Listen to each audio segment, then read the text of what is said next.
Merci d'écouter RFM, il est midi. Voici le grand journal. À la une, Khalifa Sall devant le juge, le maire de Dakar auditionné au fond du dossier dans l'affaire de la caisse d'avance. Ses avocats pourraient introduire une demande de mise en liberté provisoire. Relation Macky Sall, Serigne Moustapha Sy, les deux hommes se sont rencontrés hier à Tivaouane. Est le début d'une réconciliation? Pas sûr, nous dit un spécialiste, vous allez l'entendre. Manifestation sur le chantier de l'arène nationale à Pikine. Des ouvriers dénoncent un mauvais traitement. Le grand journal sur RFM, l'actualité internationale sur Nonatamba, les titres. En Côte d'Ivoire, procédé disparu du Novotel, très attendu. L'audition des témoins, ces derniers, une quinzaine, vont parler du rôle présumé du commissaire de la police d'Abidjan à l'époque. Le policier nie tous les faits qui lui sont reprochés. En République démocratique du Congo, reprise du dialogue politique, la conférence épiscopale nationale du Congo a réuni autour d'elle le pouvoir, l'opposition et la société civile. Mais les partis ne s'entendent toujours pas sur le choix du Premier ministre. Les sports, ce sera avec Malal Junior Diagne.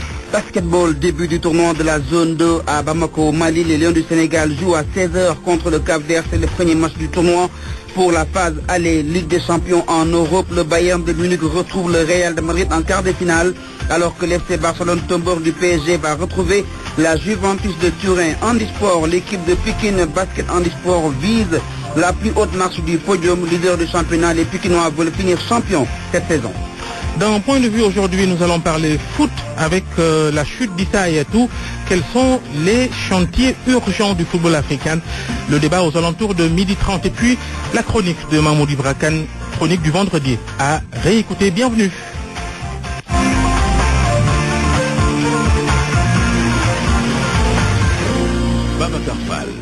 Khalifa Sall est dans le bureau du juge depuis le début de la matinée. Le maire de Dakar écroué depuis 10 jours à la maison d'arrêt de Rebeuss. Il est accusé de malversation dans l'affaire de la caisse d'avance de la mairie. Un montant de près d'1 milliard 800 millions de francs CFA. Le juge d'instruction poursuit donc les auditions au fond du dossier de Khalifa Sall et de ses 5 co-accusés. Ce matin, le maire de Dakar est acheminé très tôt au palais de justice. Barthélémy Ngom. Oui, Babacar, vous l'avez dit. Et jusque-là, Khalifa Sall est dans le bureau du doyen des juges qui, vous l'avez dit, l'entend dans le fond. Il faut dire également, Babacar, qu'à l'issue de ce face-à-face avec le doyen des juges, les avocats de la défense pourraient, je dis bien pourraient, déposer une demande de liberté provisoire, comme le stipule la loi d'ailleurs, car une LP ne peut pas être demandée sans que le mise en cause ne soit entendu dans le fond. Il faut également dire que Khalifa Sall, poursuivi pour des malversations présumées portant sur sa gestion de la caisse d'avance de la mairie de Dakar, sera confronté à son DAF, c'est Mbaye Touré. Alors, ce matin, dès les premières heures, vous l'avez dit, Khalifa est arrivé ici à 7 heures et il y a une forte mobilisation de ses sympathisants dans la foule. On a aperçu même Abindour, il y a quelques leaders également, on peut citer Moussassi, le maire des Parcelles Assainies. Il y a eu, on a vu également Mamadou Lamine Diallo du mouvement Teti, coordonnateur de Manko Ouattou Sénégal. Les sympathisants sont habillés en t-shirt blanc où on peut lire libérer Khaf, vous le savez, c'est le diminutif de Khalifa. Ils pensent que donc ce dossier est purement politique et par conséquent tous exigent tout simplement la libération du maire de Dakar. Alors là, nous sommes en train de veiller au grain pour savoir au sortir du bureau des doyens des juges plutôt, c'est la suite qui sera réservée à cette affaire Khalifa Sall. Vous l'avez dit et souligné, Barthélémy Ngom, après cette audition au fond du dossier, les avocats du maire de Dakar pourront introduire une demande de mise en liberté provisoire pour leurs clients. Khalifa Sall, et ça a été également évoqué tout à l'heure, Khalifa Sall qui peut toujours compter sur ses soutiens, des hommes politiques sont présents au tribunal, des militants et des sympathisants aussi. C'est juste une désolation, des regrets. C'est des regrets par rapport à notre démocratie, par rapport au système de fonctionnement de notre justice.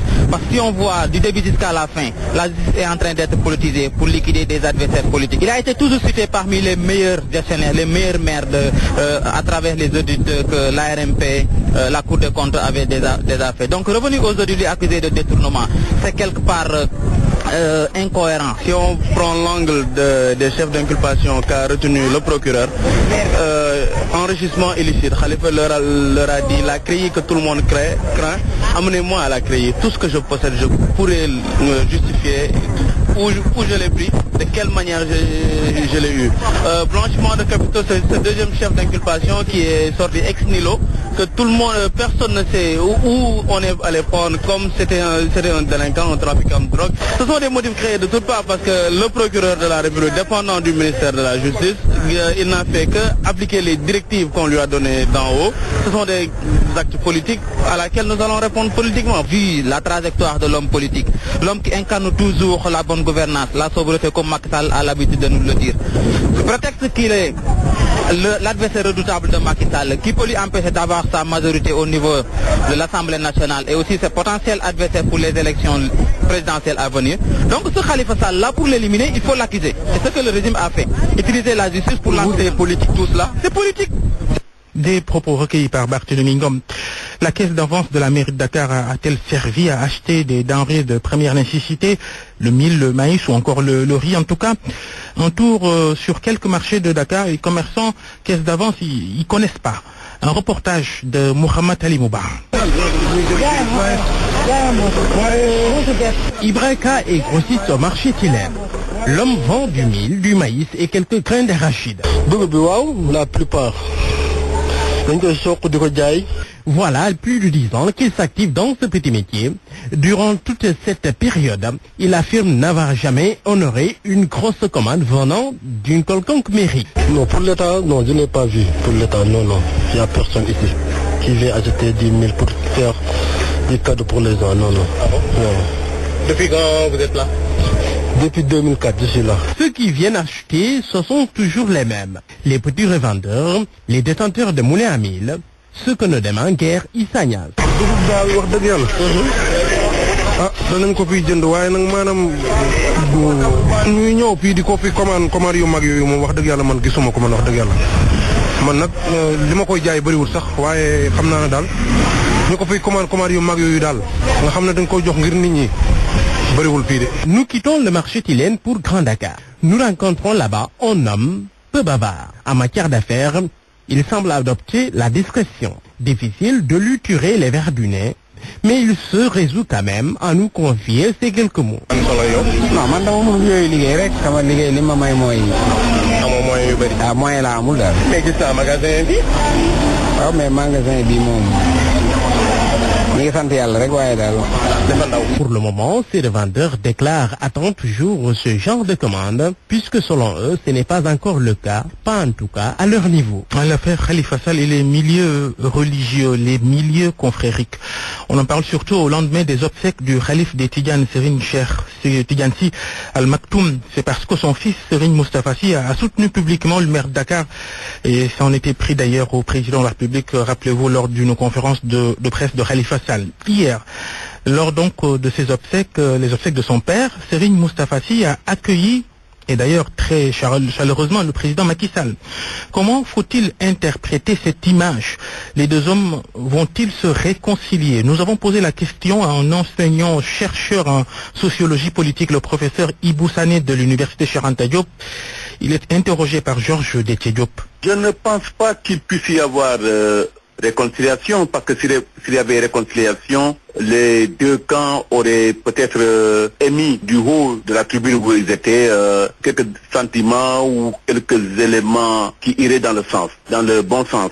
Mais les circonstances ont fait que j'étais obligé de se donner des accolades, d'être ensemble, parce que c'est un moment important de la vie de la nation, où un homme religieux extrêmement important, avec toute sa dimension, il ne pouvait y avoir que cela. D'autant plus que vous avez vu un peu tous les discours de la famille Sy étaient des discours de rassemblement, d'unité, après la longue période de 1957. Donc cela montre bien effectivement que la famille Sy cherchait à s'unir, la famille Sy cherchait à se retrouver, et il n'y a pas de raison que quelqu'un d'autre vienne mettre du sel ou du sable dans le couscous. Donc c'était important pour qu'ils puissent être ensemble. Et le président Macky Sall, je pense qu'un bon gentleman, tout comme le guide religieux Moustapha Sy, un bon gentleman, ont compris que dans cette vie-là, il y a que cette dimension-là humanitaire, cette dimension sociale qui est très importante, qu'on ne doit pas occulter. Je félicite cette façon de faire des Sénégalais, qui est une façon africaine. Dans les moments les plus difficiles, nous devons être ensemble. Mais après, chacun a son destin en main. Donc il y a un temps pour la politique, un temps aussi pour la religion. Et là-bas, c'était la religion. Il fallait effectivement qu'ils puissent s'entendre et se donner une accolade, mais il faut que aussi que ce soit sincère entre les deux. On apprend que Serigne Moustapha Sy a appelé ses fidèles du mouvement Moustarchidine à le rejoindre à son domicile de Tivaouane. Rassemblement cet après-midi, déclaration attendue. Merci d'écouter le grand journal sur RFM midi 11.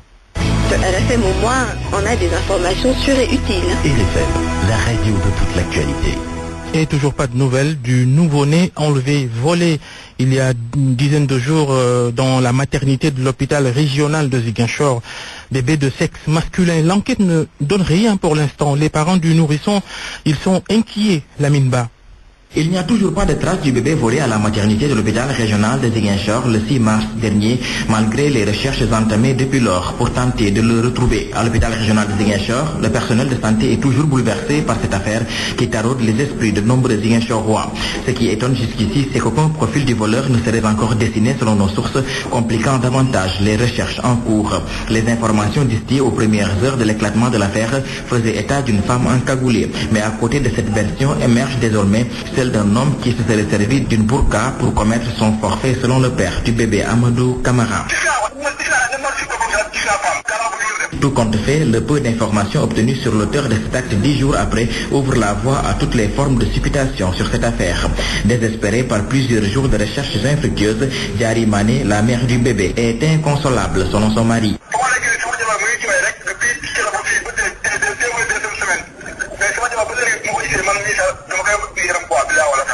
À l'hôpital, l'affaire embarrasse toujours. Au même moment, c'est la psychose qui s'est installée chez les nombreuses femmes qui viennent accoucher dans les structures sanitaires de la ville, craignant de ne subir le même sort. Lamine Ba, Ziguinchor, Radio Futur Média. Clôture du cours sur la bioinformatique appliquée à la génétique humaine et animale dans la plupart des pathogènes. 60 personnes ont pu bénéficier de ce renforcement de capacité, cette formation. Ainsi, des chercheurs et des agents du système sanitaire et universitaire sénégalais ont été déjà formés. Ils disposent désormais d'outils pour mener à bien leurs recherches ou diagnostics dans un contexte épidémiologique. L'initiateur de ce cours, le professeur Daouda Ndiaye, chef du service parasitologie de l'hôpital Aristide Le Dantec, au micro d'Awambaï. L'objectif de ce cours est de renforcer la capacité technique des chercheurs africains d'une manière générale dans le contexte épidémiologique actuel avec l'émergence de pathologies nouvelles émergentes et émergentes, telles que celles que nous avons connues récemment avec le virus Ebola, le Zika, entre autres, y compris d'autres pathologies anciennes endémiques telles que le paludisme. Donc on voudrait bénéficier de cette plateforme qui est le Centre d'excellence génomique pour mieux préparer les jeunes chercheurs. Une soixantaine de professionnels provenant non seulement de l'Université Cheikh Anta Diop de Dakar, des différentes facultés de sciences et techniques, de la faculté de médecine, mais également des institutions telles que l'Institut Pasteur de Dakar. Il y a également un personnel médical, médecins, pharmaciens et biologistes provenant des structures sanitaires, essentiellement des centres hospitaliers et universitaires, qui ont eu à bénéficier de cette formation parce que la problématique posée aujourd'hui, donc le renforcement des capacités, comme on a l'habitude de le faire, doit se focaliser aussi bien chez les chercheurs universitaires, mais également chez les praticiens hospitaliers qui sont en charge du diagnostic quotidien et régulier des maladies chez les patients référés dans nos structures sanitaires. C'est l'un des titres de ce grand journal, cette manifestation sur le chantier de l'arène nationale à Pékin. Des dizaines d'ouvriers employés par l'entreprise chinoise en charge de la construction de l'ouvrage sont en colère. Ils sont pas contents de leurs conditions de travail. Certains même ont été renvoyés, d'autres ils n'ont pas reçu leur salaire. L'un de leurs porte-parole, Alissi, interrogé par Salif Sow. Les Chinois, ils ont récupéré tout nos pointages et ils ont renvoyé la plupart des ouvriers. Nous étions au nombre presque de 100 et quelques, mais les 100 sont renvoyés en ce moment-là. Parce que eux, ils disent que les gens ne travaillent pas. Ils fixent un travail extrêmement lourd et qu'on ne peut pas contrôler. Ils nous malmènent dans les sentiers. Et vraiment, c'est très dur au niveau des sentiers. Les salaires sont extrêmement minables, les salaires très bas. 2500 par jour pour un ouvrier. C'est trop minable. Voilà, nous voulons une hausse des salaires. Il faut qu'il y ait quand même une augmentation des salaires. C'est possible, vraiment c'est possible. Quoi. Il faut que nous soyons repris dans les sentiers et il faut qu'il y ait aussi une augmentation des salaires. C'était une promesse du chef de l'État. C'est le chef de l'État qui avait promis quand même une hausse des salaires pour les ouvriers et pour faire le travail, les jeunes de Pékin et tous les jeunes aussi du Sénégal qui sont intéressés, oui. Pas de réaction pour l'instant des responsables de l'entreprise chinoise. Notre correspondant en banlieue de Dakar nous informe que le préfet de Pékin est attendu sur les lieux d'un moment à l'autre. Les riverains du pont de l'Émergence ici à Dakar craignent pour leur sécurité à cause de certains jeunes présumés drogués, agresseurs qui traînent autour de l'infrastructure, surtout la nuit. Et pour résoudre ce problème, les habitants de ces quartiers environnants du pont de l'Émergence souhaitent avoir des patrouilles de forces de police. La nuit, on l'a dit surtout. C'est un reportage d'Adrami Ismaël Koli. Des mécaniciens se tuent à la tâche dans un garage à proximité du pont de l'Émergence. Diop est le propriétaire des lieux. Il admet avoir été victime de vol. La fois passée, on m'a volé trois voitures de batteries. Je ne sais pas c'est qui. Donc bon, je m'inquiète pour la sécurité. Et des fois, je vois des femmes qui se plaignent. Ils disent qu'ils ont pris leur portefeuille ou bien leur sac. Ça, c'est pas normal, quoi. Il n'accuse personne, mais la présence de jeunes présumés agresseurs au niveau du pont de l'Émergence ne le rassure guère. Si, on a peur de notre sécurité parce que c'est pas normal. Ils se droguent, bon, donc moi, je n'ai pas confiance à eux. Ce sentiment d'insécurité est la chose la mieux partagée à Grand Yoff. Il y a des gosses qui sont là-bas, on dit que ce sont des gainsman. Parfois, il y a des gens qui disent qu'ils les agressent pendant la nuit. Oui. Est-ce la réalité? Oui, c'est la réalité. Pour Serine Diagne, la police doit être plus présente sur les lieux. On doit assurer la sécurité. Parce que le secteur là, on dit que c'est en grand, n'est-ce pas? Bon, il y a des gens, quand il faut le ramasser là, quand les gens sont en train de descendre, on les ramasse. Mais il y a beaucoup d'agresseurs là-bas, même c'est pas là-bas, le piéton là, on a fait des barrages. Mais pendant la nuit, il y a des gens qui sont montés en haut pour entrer agresser les femmes qui passent la nuit là-bas. L'ancien pont Sénégal 92 a été reconstruit et rebaptisé pont de l'Émergence. D'après les populations, cette infrastructure est devenue un repère pour malfrats. Et puis vous avez dû vous en rendre compte si vous êtes passé ce matin sur l'autoroute Malixi-Patte-d'Oie. Une longue file de véhicules, plus longue que d'habitude pour passer la visite technique au centre de contrôle de Anne, le seul qui existe. On pensait le problème fini, mais non. Les mesures contre ces longues attentes et cette longue attente ne semblent pas efficaces. Un reportage d'Abdou Diouf. Le problème, c'est que tout le monde veut la même chose au même endroit. Résultat, chacun passe la visite technique de façon pénible. C'est difficile en fait, je suis là depuis 6 heures du matin, bon, je ne sais pas à quelle heure je vais quitter ici. Ouais, c'est compliqué, je sais que c'est compliqué. Je suis là depuis 4 heures du matin, c'est compliqué. À 4 heures du matin, la file faisait plus de 4 km selon Serine Gueye. Ah, mais on a presque pas au Colobana, sorry, notre trop. Combien de kilomètres? Oui, plus de 5 km. Hein. Les automobilistes devront faire face à une longue attente. Certains ne sont même pas sûrs de pouvoir passer la visite technique aujourd'hui. Pas à quelle heure je vais quitter ici, franchement. Vous risquez de passer la journée, hein? Bon, je sais pas exactement en fait. Hein. Donc l'accueil est vraiment long. Je suis là, je me suis déjà engagé. Bon. On n'a pas de quoi faire, mais c'est pas normal. C'est pas normal, c'est pas juste. Passer une visite technique, prendre 2 heures de temps. Il n'y a même pas des gens qui sont... Lorsque j'ai venu ici à moi, j'ai trouvé des véhicules qui sont dormis ici depuis à 22 heures. Bien, à 22 heures, que j'ai trouvé ici des véhicules, longue de fil de véhicules. Mais c'était le fil que je prenais là-bas. En ce moment-là, je ne pourrais pas le faire aujourd'hui. Est-ce que je peux le faire ça au même? La solution pour eux, c'est d'installer d'autres centres de contrôle technique de véhicules automobiles dans la banlieue dakaroise. La solution, ça sera d'ouvrir d'autres centres à Dakar, parce qu'à Dakar, il y a trop de voitures aussi. En attendant, ça râle de partout. La circulation est même gravement perturbée. RFM. L'actualité internationale. L'actu inter Midi et 19 minutes, Sorno Natambaye, bonjour. Bonjour Babacar. Le Nigeria d'abord avec des réfugiés qui meurent lors d'un incendie. L'incendie s'est déclaré dans un camp abritant des déplacés ayant fui les violences provoquées par Boko Haram.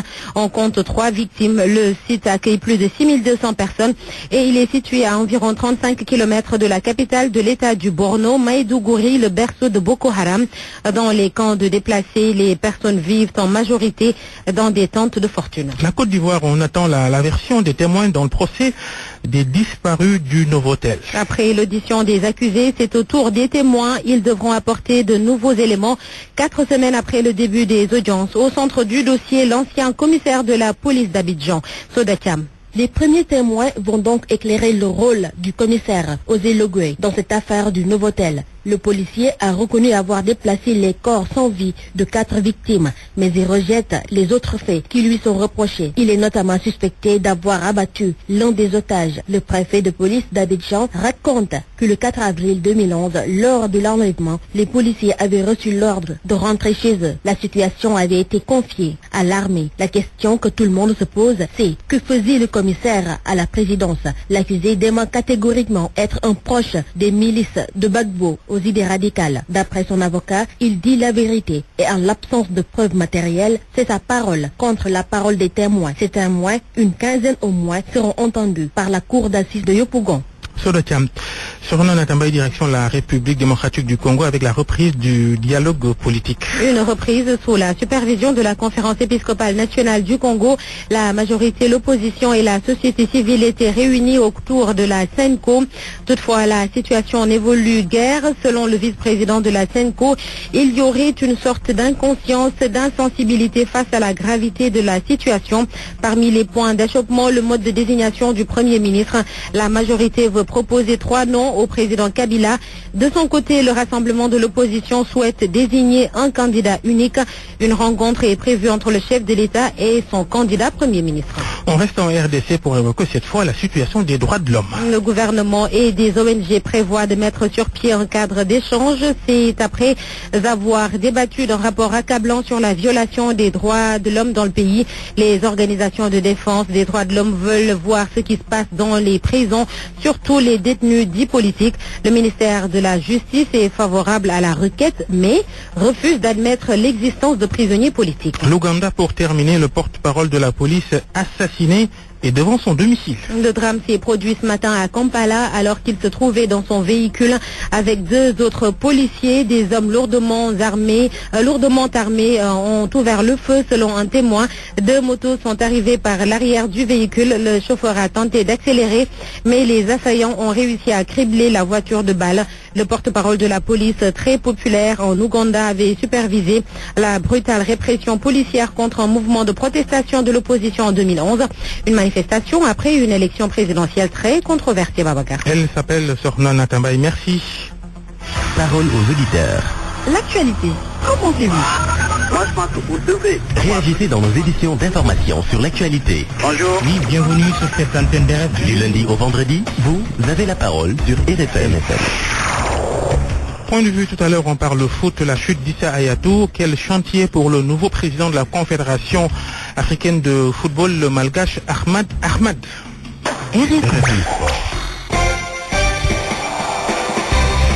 Le journal des sports de Malal, le Junior Diane. Bonjour Malal. Contre quelle équipe vous dites le Cap-Vert. Oui. Cet après-midi à Bamako, dans le cadre du tournoi qualificatif à l'Afro-Basket. Le tournoi de la zone de la phase aller, premier match de cette compétition à 16h. À Bamako, les Lions du Sénégal jouent contre l'équipe du Cap-Vert, une équipe connue par les spécialistes du Sénégal qui estiment que les Lions ont largement de quoi se tirer d'affaire face à cette équipe capverdienne pour bien démarrer cette compétition sur le Tcham. C'est parti pour la qualification à l'Afro-Basket 2017 chez les messieurs. Le Sénégal entre en lice cet après-midi. Un match important et capital pour les Lions du Sénégal. Et pour ces genres de compétition, gagner sa première rencontre rassure l'équipe, nous dit le technicien parfait adjuvant. Le match de tournoi qualificatif, il est très important de gagner le premier match. Ça vous donne beaucoup de confiance et ça vous donne une bonne lecture par rapport à la suite. Dans la mesure où les 2 premiers doivent se qualifier. Donc, il faut bien faire une bonne entrée aujourd'hui contre le Cap-Vert. On a une carte à jouer. Moi, je pense qu'on a des chances de se qualifier quand même. Malgré il y a eu des difficultés, on n'a pas présenté notre meilleure équipe. Mais moi, j'ai confiance à ce groupe-là. Je les ai vus s'entraîner, tout ça. Il y a un bon état d'esprit. Et il y a des joueurs qui ont eu de l'expérience de plusieurs de compétition quand même. Le Sénégal affronte en match d'ouverture le Cap-Vert, un adversaire connu. Ainsi, comment les Lions doivent-ils se comporter? Tentative de réponse avec l'ancien meneur du Sénégal, Mamadou Viendoye. Jouer dur d'abord, il ne faut pas les laisser jouer au basket.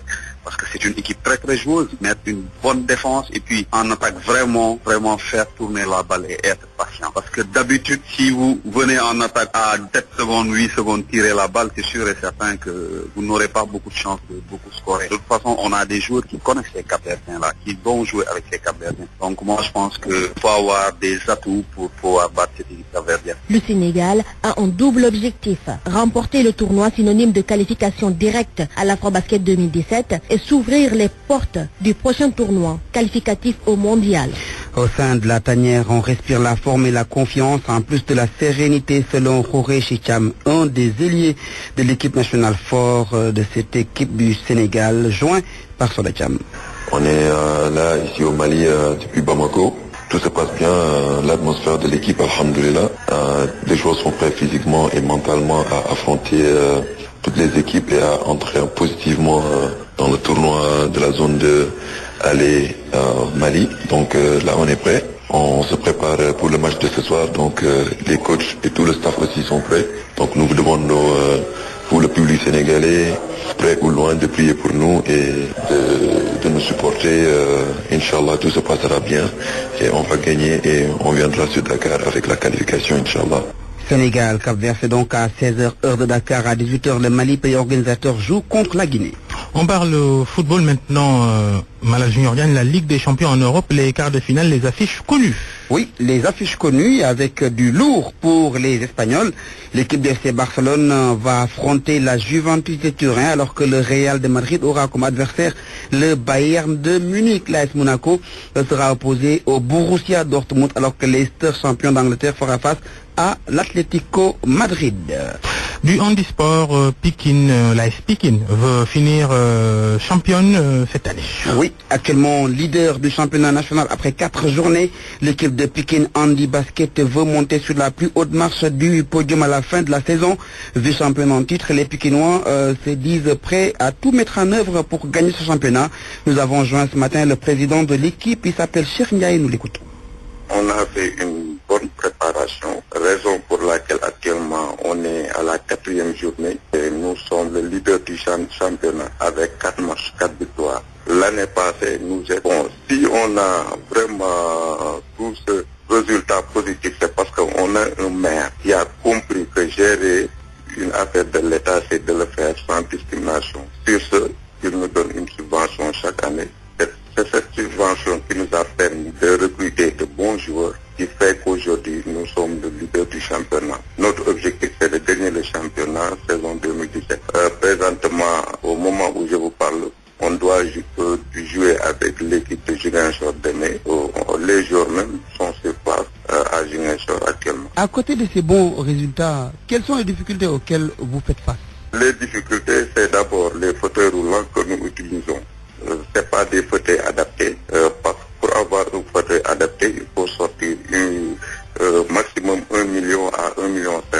Tous les fauteuils que les clubs utilisent au Sénégal, c'est des fauteuils modifiés et malgré la modification, il faut sortir 300 à 400 000.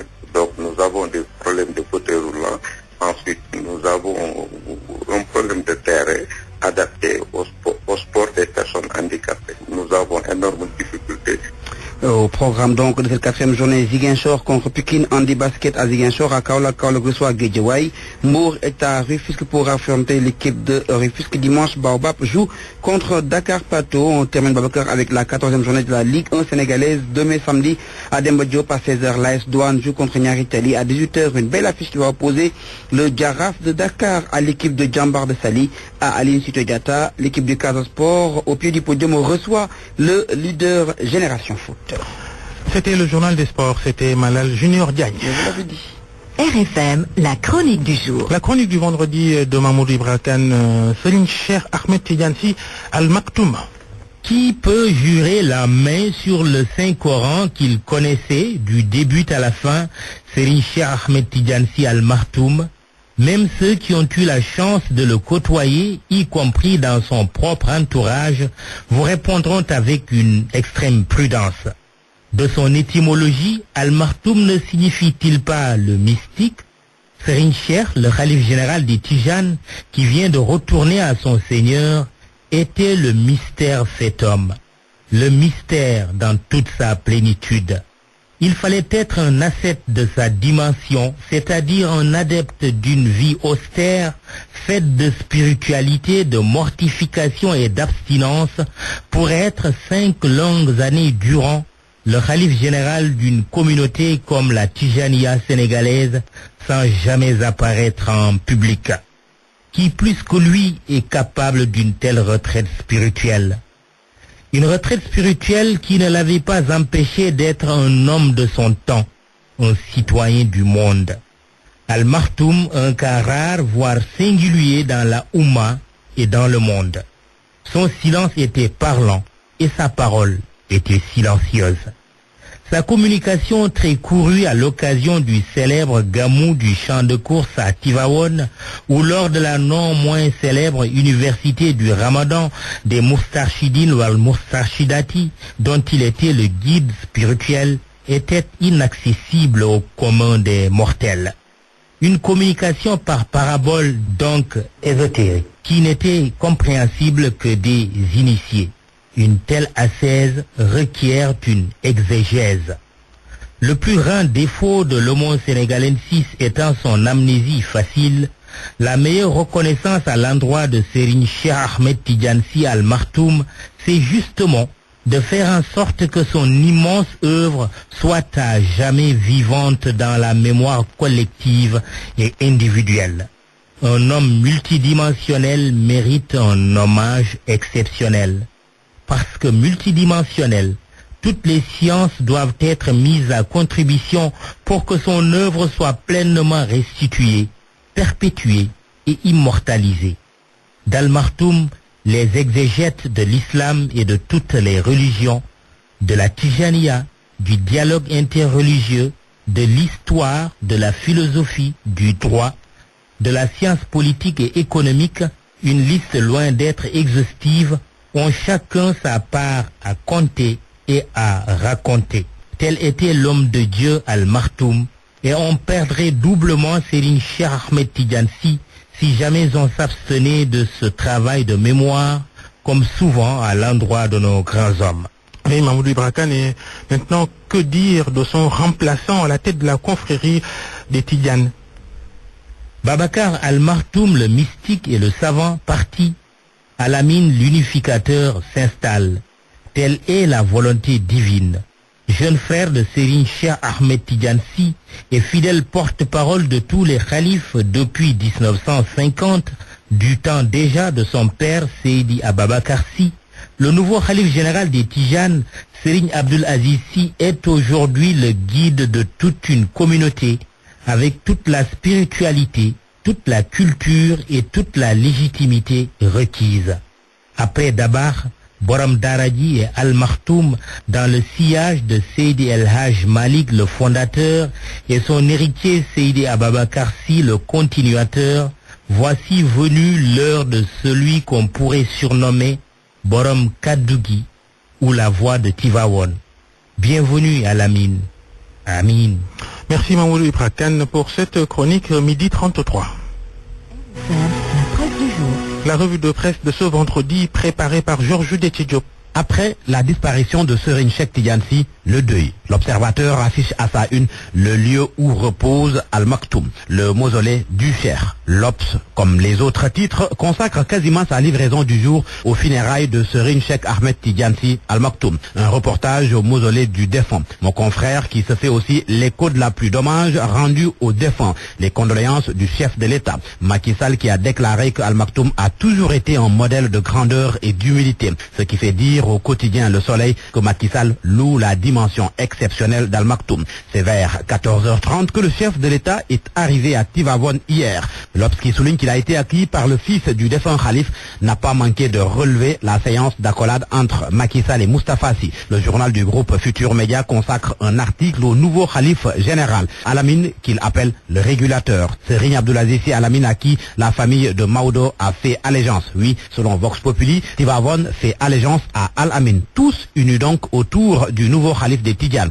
Et comme pour saluer cette unité, le journal Le Quotidien use d'un joli jeu de mots. Tivaouane Sy unis. En d'autres termes, toute la famille Sy unie, ce que confirme sans embâche Al-Amin. Le quotidien rapporte ses propos selon lesquels toute la famille à l'unanimité reconnaît mon autorité. En tous les cas, le nouveau Khalif n'est pas dans un terrain inconnu. Le guide pratique, comme l'appelle Enquête pour le journal, Al-Amin est dans la continuité d'une intendance de la famille Tidjane qu'il n'a jamais cessé de gérer depuis le califat de son père, Babacar Sy. Mais qu'est-ce que son prédécesseur lui a confié avant d'être rappelé à Dieu? La réponse dans la Tribune et dans l'As. Les dernières volontés à la page 7 du quotidien La Tribune. L'As, quant à lui, titre les dernières volontés de Al Maktoum et renvoie ses lecteurs à sa page 7 aussi. Un coup d'œil à la page 7 de La Tribune, c'est plutôt Pape Malick Sy, son frère cadet, qui parle. Al Maktoum a pu aplanir tout conflit qui existait au sein de la famille avant sa mort. Pape Malick Sy explique que sa première décision a été de dire à Serigne Abdoulaziz Sy Al Amine et Maodo Sy de gérer la Zaouia de Serigne Babacar Sy pendant que Serigne Baye Sy Mansour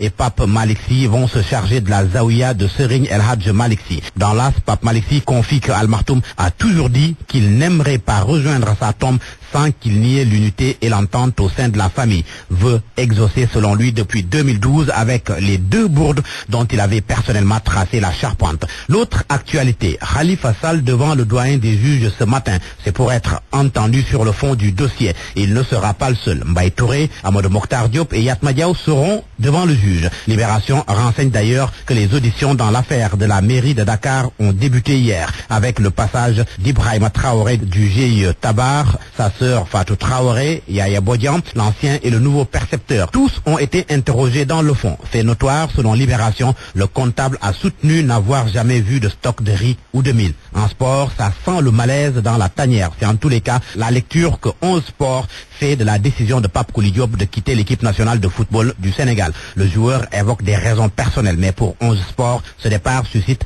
des interrogations qui laissent croire à une révolte dans la tanière. À la CAF, la Confédération africaine de football, c'est un vent nouveau qui souffle. Ahmad élu nouveau président. Pour Vox Pop, le milliardaire malgache a 1000 Camerounais dans la sauce avec 34 voix contre 20 et que tout s'est joué en pleine nuit dans la chambre de Gianni Infantino, le président de la FIFA. Issa, donc assommé, titre de Vox Sport, Ayatou, un coup KO. À vos kiosques et bonne lecture. Point de vue. Regard croisé sur l'actualité du jour. Point de vue sur la CAF, la Confédération africaine de football, qui change de président.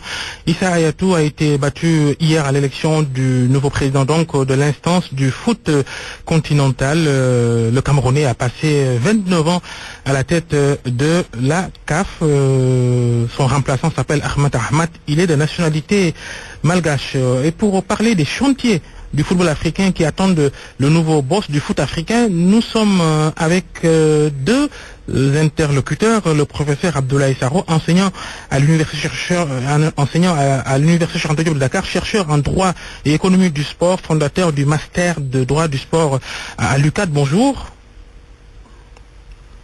Est-ce qu'il nous entend, le professeur Saro? Bonjour. Oui, le professeur Sarko vous entend très bien. Merci, bienvenue. Mamoudou Koumé aussi est avec nous. Il est journaliste, président de l'Association nationale de la presse sportive. Bonjour. Bonjour Babacar, bonjour professeur. Est-ce que messieurs, vous êtes surpris par la chute d'Ayatou d'abord? Le professeur Saro. J'avoue que je suis un tout petit peu surpris parce que je ne m'attendais vraiment pas à son départ. Je me disais que ça allait arriver un jour ou l'autre. Et très sincèrement, j'ai été déçu par le résultat de ce vote. Ce qui est sûr, c'est que peut-être il faut le mettre en relation avec ce qui se fait en termes de scrutin. Au-delà même du monde du sport, il y a beaucoup de surprises aujourd'hui dans les élections. Voilà. Mamadou Koumé? Je pense que comme le professeur, je suis un peu surpris, mais les urnes ont parlé. Mais la défaite, elle est large. La défaite, 34 voix contre 20. Je pense que c'est une défaite quand même très, très sévère. Mais bon, je pense que ça c'est déjà derrière nous. Il faudrait pas jeter le bébé avec l'eau du bain comme on dit. Je pense qu'Ayatou a fait un gros boulot. Bon, mais il n'a pas été raisonnable à mon avis, parce que bon, on ne peut pas quand même rester indéfiniment à la tête d'une institution comme la CAF. Le nouveau président, en tout cas, lui, il est pour la limitation des mandats et le plafonnage de l'âge. 70 ans maximum pour tout candidat à la présidence de la CAF. Il parle aussi de la Coupe d'Afrique des Nations de football qui doit être réformée. On quitte le nombre de 16 équipes pour aller à un peu plus haut, 24 par exemple. Quel autre chantier sur lequel il devait se mettre, à votre avis, tout de suite? Si vous permettez, Babacar. Oui. Voilà, professeur Sakho. Oui. C'est que je crois qu'au-delà de, comme vient de le dire Mamadou d'ailleurs, le fait que l'on doit considérer que les élections sont derrière nous, c'est sûr.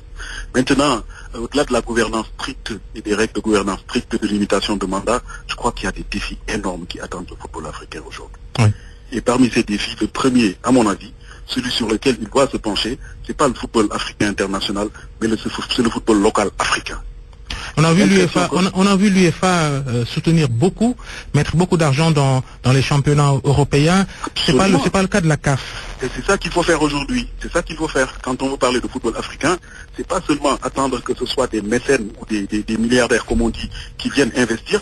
Parce que l'investisseur, vous savez, l'investisseur, on ne peut pas le forcer à investir. Il y a beaucoup de gens qui disent que oui, par exemple au Sénégal, les gens qui ont de l'argent n'investissent pas. Mais il faudrait qu'ils soient dans un climat qui les incite à investir. Par contre, la CAF, dont la mission est de développer le football, c'est à elle de mettre de l'argent là où il faut pour que les jeunes Africains puissent rester. À la place, on voit plutôt la FIFA qui aide les footballs africains au plan local. Cela veut dire qu'il faudrait peut-être revoir les relations entre CAF et FIFA. Il y a un problème quelque part. Comment ça se fait que la FIFA saute la CAF, saute les fédérations et viennent venir ici directement? Il y a un problème quelque part de gouvernance dans le fonctionnement du football mondial.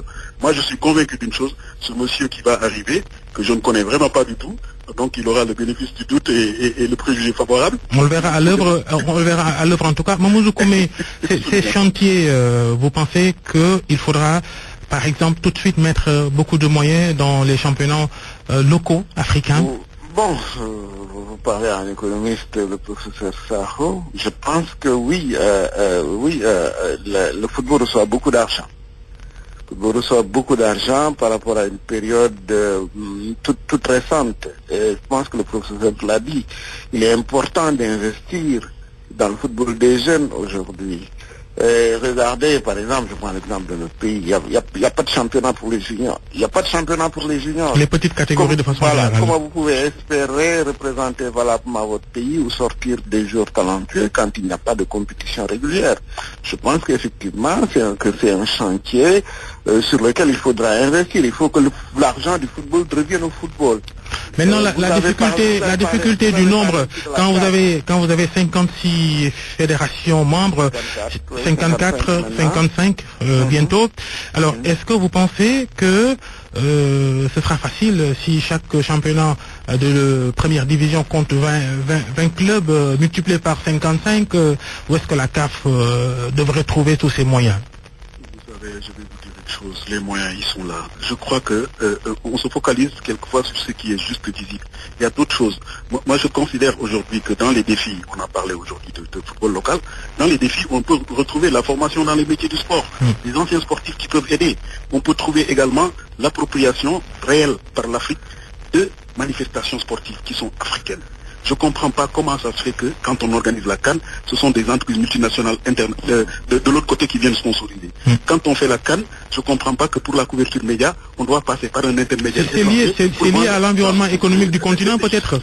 Non, c'est pas l'histoire de l'environnement économique. Je ne comprends pas que l'on puisse prendre les droits médias de la Confédération africaine de football, les donner à un intermédiaire étranger qui va les remettre à nos États à prix fort. Alors que pour la FIFA, c'est pas cela. Ça, professeur Sakho, Mamadou Koumé est d'accord avec vous, hein, n'est-ce pas? Non, ils sont tous d'accord. On est tous d'accord. Les opérations, Mamadou, juste une minute. Les opérations sur les pratiquants sportifs africains, les joueurs, les transferts, les droits à l'image, qui est-ce qui s'en occupe?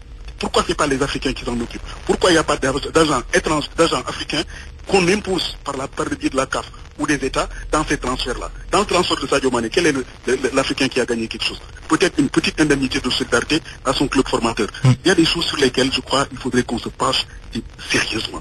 Et à ce moment-là, on dira le football africain existe. Mais sinon, on va continuer à faire comme ça se fait. Aujourd'hui, le Mali, je crois qu'il est suspendu par la FIFA parce que le Mali ne comprend pas comment lui peut mettre son argent et qu'on lui dise voilà comment il faut faire fonctionner. Il y a des choses qui sont là sur lesquelles je crois, Babacar, il faut qu'on réfléchisse. Mais on réfléchisse sérieusement. Voilà. Mamadou Koumé. Oui, je pense que le professeur a bien raison de parler des droits de télévision. Il y a des pays africains qui ne peuvent pas voir la CAN. Babacar, vous le savez, le Sénégal a payé pour la Guinée-Bissau lors de la dernière CAN. Si le Sénégal n'avait pas payé, la Guinée-Bissau n'aurait pas eu la CAN. Pour dire qu'effectivement, il y a beaucoup d'intermédiaires. Bon, on a confié ça à des pays étrangers, à des entreprises étrangères. C'est vrai qu'il y a une concurrence. Mais cette concurrence, à mon avis, n'a pas été toujours loyale. Mais je pense qu'il y a un autre chantier. La compétition majeure, c'est la CAN. Oui. La CAN, il faut que ça soit un peu démocratisé. Regardez les 4 dernières CAN. Elles se sont tenues dans des pays, bon, riches. Du Sud, c'est la Guinée équatoriale, 2 fois. C'est le Gabon. Qu'est-ce qu'il faut faire, la co-organisation? Oui, mais je pense qu'il faut passer à la co-organisation. La co-organisation est d'autant plus pertinente que regardez la dernière CAN. À part un peu Libreville et Franceville qui est le pays du président où jouait le Sénégal, les autres stades étaient déserts. Si demain on décentralise, bon, le nouveau président a parlé d'un plus grand nombre de pays, si on décentralise, si on co-organise, je pense que 2 pays peuvent prendre en charge une compétition et je pense que le public va adhérer. Il n'y a pas que la télévision, mais il y a aussi le public. Je pense que ça aussi, ça pose un problème. Ensuite, la périodicité, c'est vrai. 2 ans entre 2 CAN, ça pose un problème. Il faudrait voir si on ne peut pas faire comme les Européens ou les Sud-Américains 4 ans ou au moins 3 ans. Mais 2 ans, je pense que ça ne donne pas suffisamment autant aux équipes de se repréparer pour une autre CAN. Et jouer la CAN au mois de juin, à la fin des championnats européens? Voilà, le Sénégal va déjà cette année préparer la CAN 2019. Je pense que il y a un problème. FIFA n'a qu'à s'organiser, les championnats européens n'ont qu'à s'organiser. Nous existons nous également. Et on doit exister par ce pied-là. La dernière des choses sur laquelle je voudrais qu'on relève également un défi, c'est la question du règlement des litiges sportifs. Il y a un tribunal qui s'appelle TAF, qui est basé quelque part là-bas en Europe et qui règle tous les litiges du sport. Pourquoi pas un bureau décentralisé du TAF ici, en Afrique? Qu'est-ce qui l'empêcherait? Pourquoi on ne peut pas faire cela? Je crois qu'il y a des choses sur lesquelles aujourd'hui, si les dirigeants africains du football ont envie de faire quelque chose, on va y arriver. Le Sénégal commence bien avec la chambre des litiges installée par la Fédé il n'y a pas longtemps. Oui, cette chambre, moi je l'ai présidée. Elle n'est pas installée il n'y a pas longtemps. Cette chambre, je l'ai présidée parce que c'est une espèce de chambre que la FIFA impose à toutes les fédérations qui ont un championnat professionnel. C'est juste pour régler les litiges qu'il y a entre les joueurs et les clubs, les litiges entre les joueurs et les fédérations. Je l'ai présidée avec peut-être pas beaucoup de bonheur parce que très souvent, on ne voulait pas trop que l'on fouille dans les transferts, dans les contrats. Mais ça, c'est autre chose. Ce qui se passe, moi je parle du TAF. Le TAF, est-ce que c'est pas aussi un autre... Est-ce qu'il y a même des arbitres africains au TAF? Je sais que mon ami Guédel Ndiaye est là-dedans, mais est-ce que c'est pas l'un des seuls et rares qui est dans cette affaire-là? Il y a des choses sur lesquelles je crois que l'Afrique doit commencer à parler, l'Afrique doit commencer à s'imposer, et l'occasion va nous étonner par ce monsieur qui vient d'arriver. Je lui donne le bénéfice du doute. J'espère qu'il fait là ce qu'il faut pour nous aider à faire en sorte que l'on considère que le football, c'est de l'économie et ça peut permettre de créer des emplois et de faire développer un pays. Merci professeur Abdoulaye Sakho. Merci Mamadou Koumé. Merci. On vous retrouve tout à l'heure à 13h dans le grand journal en Wolof de Sorna Ngone-Ngom. Merci à tous de nous avoir suivis. Midi 49, c'était le grand journal, rappel du principal titre, Khalifa Sall qui est devant le juge. Le maire de Dakar auditionné au fond du dossier dans l'affaire de la caisse d'avance. Ses avocats pourraient introduire une demande de mise en liberté provisoire. Vincent était à la technique, grand journal présenté par Babacar Fall. La suite de nos programmes tout de suite. Merci de rester sur RFM.